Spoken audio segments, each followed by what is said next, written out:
Shadaqallahul azim. Ya, sebagaimana di pertemuan yang sebelumnya bahwa tartil, ya, bacaan tartil adalah bacaan yang pelafalan hurufnya itu bagus. Tajwidul huruf yaitu membaguskan pelafalan huruf Al-Quran, wa ma'rifatu hufihi, dan mengetahui tempat berhenti-berhentinya. Ini sepertinya harus dihapus nih, ada penghapusan nggak ya? Kita akan bersambung ke hukum nun sukun dan tanwin. Jadi kenapa kok ada seperti ini bacaan-bacaan ini? Karena memang di dalam Al-Quran itu banyak sekali kalimat-kalimat nun sukun dan tanwin, ya, fathatain, kasrotain, dhammatain. Nah, itu harus kita tahu, harus kita ketahui cara bacanya. Yang penting ya, cara bacanya itu seperti apa. Dalam kaidah tajwid, pengertian tajwid itu sendiri adalah ilmun yu'rafu bihi, nah, adalah ilmu yang mengetahui dengan ilmu itu hak masing-masing huruf, i'ta'u kulli harfin, memberikan hak masing-masing huruf, wa mustahaqqahu, dan mustahaknya huruf. Nah, mustahaknya ini adalah timbul ketika huruf itu bertemu dengan huruf yang lain. Haqqahu, haknya huruf itu ya dibaca dengan baik, sesuai dengan makhraj dan sifatnya hak. Ya. Hak huruf yang huruf itu sendiri. Ya, pribadi huruf itu ya, misalnya kalau kha makhrajnya seperti apa, ya. Ain makhrajnya seperti apa, ya. Ini kita melafalkannya dengan baik, itu haknya huruf. Wa mustahaqqahu, nah mustahak ini timbul, ya, hak yang timbul setelah huruf itu bertemu dengan huruf yang lain. Nah, contohnya seperti ini nih. Nun sukun itu cara bacanya gimana ketika bertemu huruf lain? Iya, ya, jadi hak yang timbul setelah huruf itu bertemu dengan huruf yang lain. Baik. Kayaknya nggak cukup ini. Ya.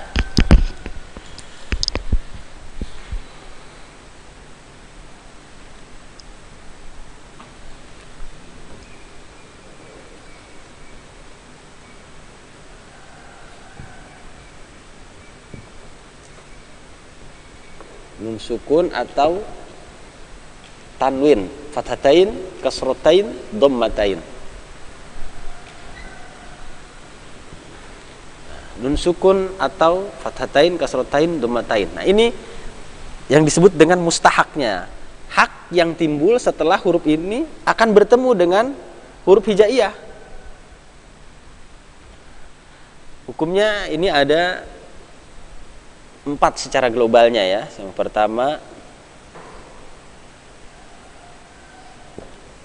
pertama adalah al-izhar.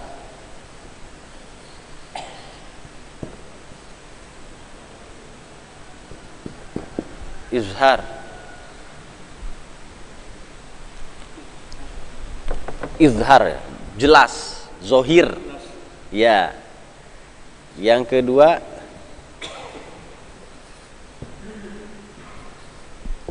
idgham.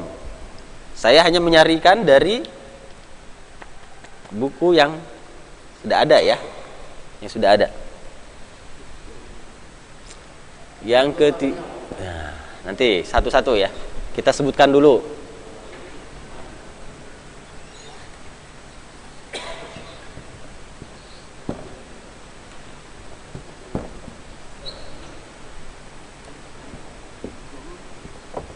Idgham. Ya.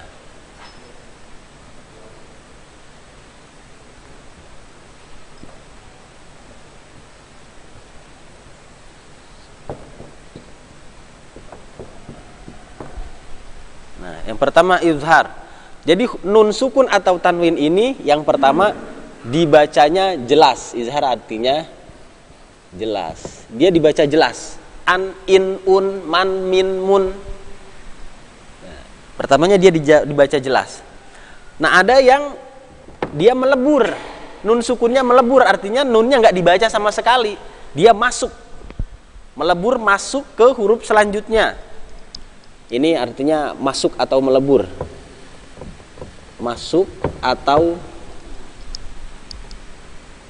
melebur, gabung lah gitu ya, bahasa gampangnya. Melebur itu ya gabung jadi satu. Karena idgham itu nanti ke depannya kita akan bahas satu persatu. Idgham itu memasukkan huruf, bertemunya dua huruf yang sukun, iltiqa'u harfin sakinin bimutaharrikin. Bertemunya dua huruf yang sama atau bertemunya dua huruf yang sukun. Yang pertama sukun, yang sukun ini dimasukkan bimutaharrikin, dimasukkan kepada huruf yang berharokat yang ada di dalamnya.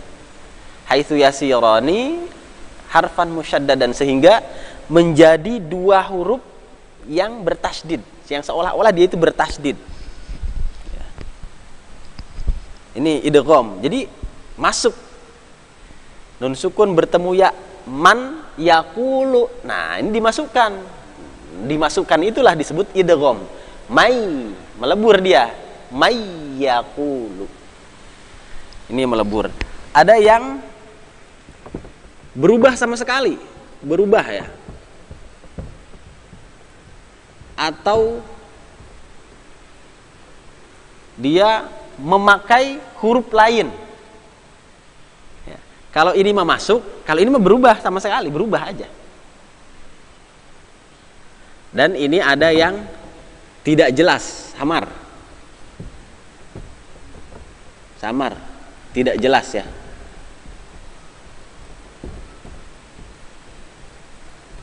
Nah, jadi dari nun sukun ini cara bacanya ada yang jelas, ada yang masuk atau melebur, ada yang dia berubah, dan ada yang samar.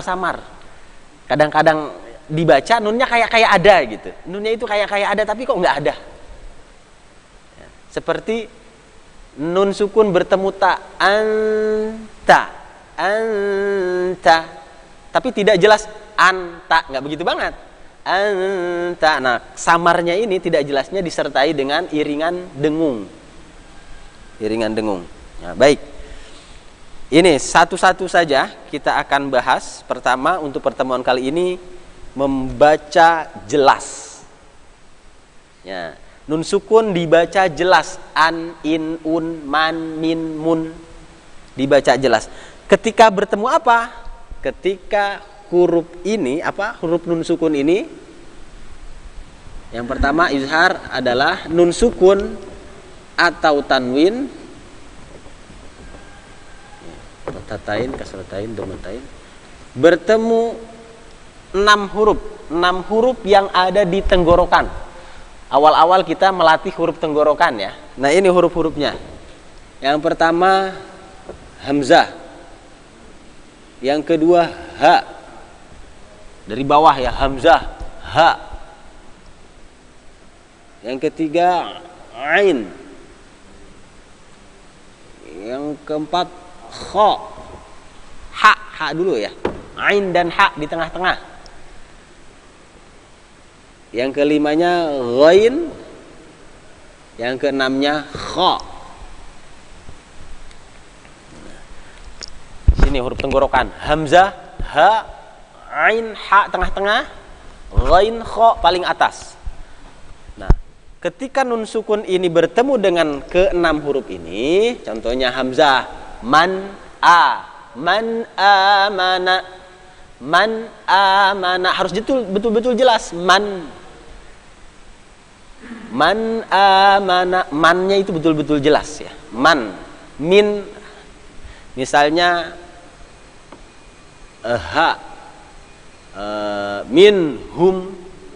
minhum, Harus jelas-jelas, nggak boleh minhum, nggak boleh. Walaupun misalnya suaranya bagus, dibagus-bagusin, nggak boleh. Ya.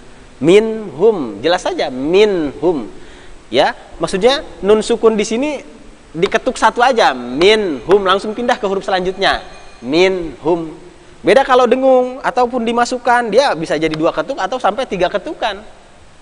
Kalau misalnya ini nih idgham, nanti kita belajar ada idgham biguna, 3 ketukan dia karena ada gunahnya, ada dengungnya. Nah ini ain, min ilmin harus jelas. Nah, min ilmin. Ha yanhituna, yanhituna nun sukun. Ghain min ghairihim, min ghillin. Kha min khairin, min khairin.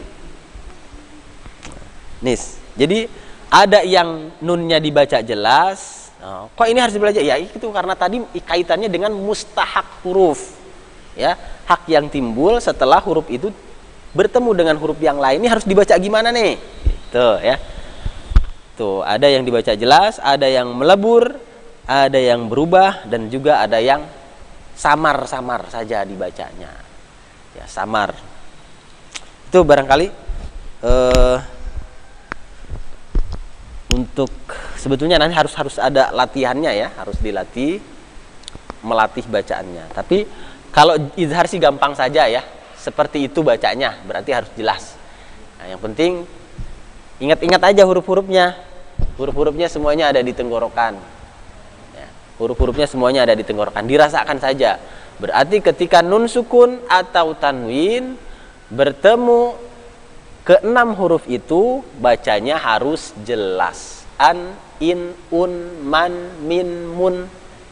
Ya, min khairin, min ilmin, ya, min haitsu misalnya.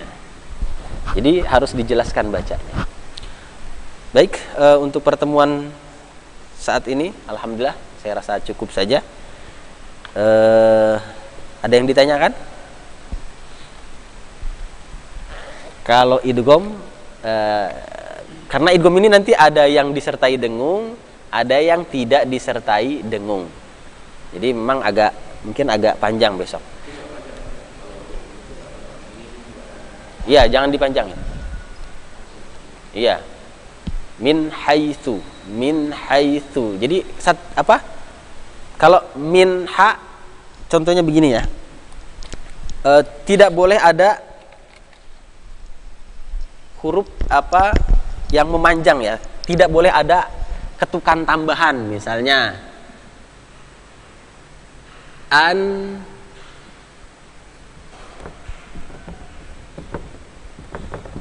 nah di sini an'amta, berarti ketukannya an'am, 3 huruf.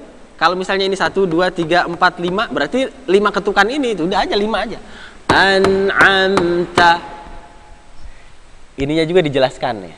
An'amta, an'amta. Ya, 1 huruf, 1 ketukan yang dibaca.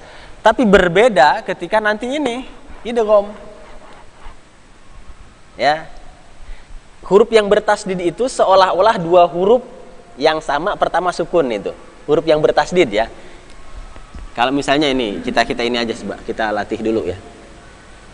Supaya membedakan ketukan.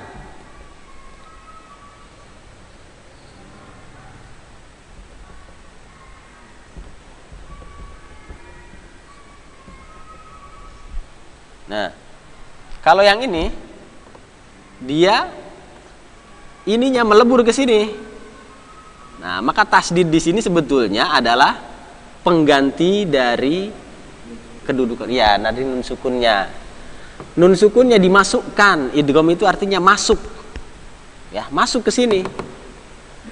Mai. Makanya matanya kalau ada yang seperti ini tasdid, matanya udah langsung ke sini. Mai. Mai. Nah, mai ininya nggak ada. Jadi ini nggak usah diketuk, langsung aja ke sini. Mai. Nah, berhubung ini dengung, maka diketuk lagi. mai.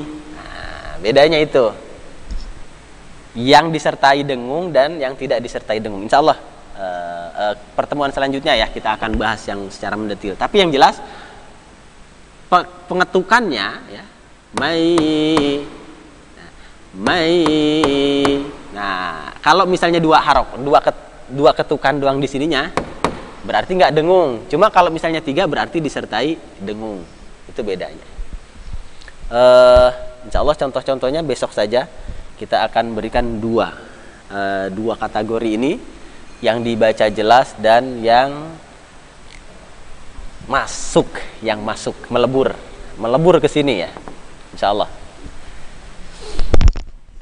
Supaya tidak terlalu ini, yang penting kita latihannya aja ya, karena ada beberapa tadi yang belum terlatih pelafalannya, belum terlatih. Maka insya Allah pekan yang akan datang kita coba latihan lebih banyak latihannya. Mungkin tilawahnya separuh-separuh saja, atau mungkin di awal ya kita awalkan untuk latihannya, baru setelah latihan huruf baru baca gitu ya. Insya Allah pekan depan mungkin skemanya seperti itu. Baik ibadallah, kita cukupkan sampai di sini. Mari sama-sama kembali kita berdoa mohon kepada Allah. Kali ada yang sakit, mudah-mudahan Allah sembuhkan dari segala penyakitnya. Yang punya urusan, mudah-mudahan Allah mudahkan urusannya. Yang punya hajat, mudah-mudahan Allah sampaikan kepada hajatnya. Al-Fatihah. A'udzu billahi minasyaitonir rajim. Bismillahirrahmanirrahim.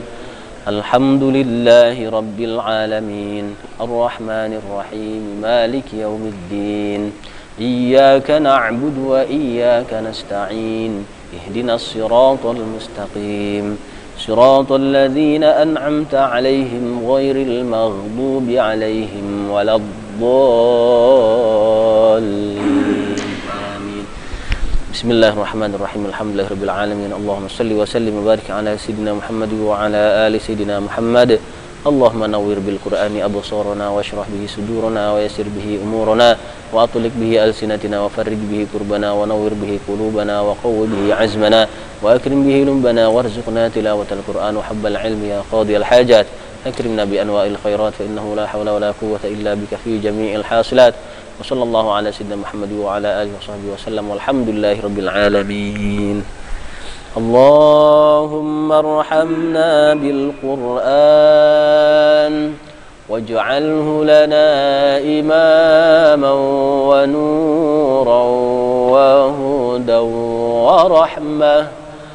اللهم ذكرنا منه ما نسينا وعلمنا منه ما جهلنا وارزقنا تلاوته آناء الليل وأطراف النهار واجعله لنا حجة يا رب العالمين. Subhanakallahumma wa bihamdika asyhadu an la ilaha illa anta astaghfiruka wa atubu ilaik. Walhamdulillahirabbil alamin. Wassalamualaikum warahmatullahi wabarakatuh.